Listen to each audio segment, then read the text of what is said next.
नमस्कार, मी चिरंजीव श्री संकेत भार्गव काणे सुमनसूत फाउंडेशनद्वारे आयोजित राज्यस्तरीय काव्यलेखन स्पर्धेत वय वर्षे 25 पासून पुढे असलेल्या खुल्या गटातून मी माझी कविता आज सादर करत आहे। कवितेचं शीर्षक आहे आज ऐकूनी पावन झालो।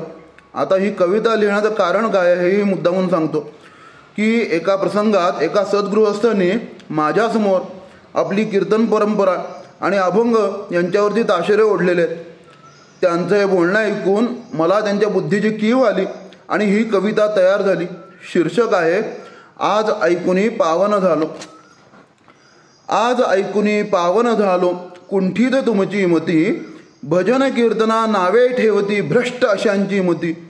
ज्या कीर्तने उद्धरिले सदोदित समाज मना, तीच कीर्तने नकोत अशा या अल्पबुद्धीच्या जना। ज्या अभंगे मार्ग मानवा दिला अभंग जीवनाचा, तोच अभंग नकोत म्हणती भंग रस्ता आयुष्याचा। संत महात्मे मार्ग सांगती आयुष्य जगण्याचे, पण असे आहेत करंटे हे ऐकतील का बोल त्यांचे।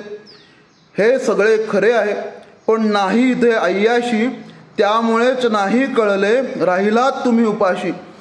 श्री संकेत हा प्रार्थितो साधू संता, द्यावी यांना मती, नाहीतर आता होईल यांच्या आयुष्याची माती। धन्यवाद।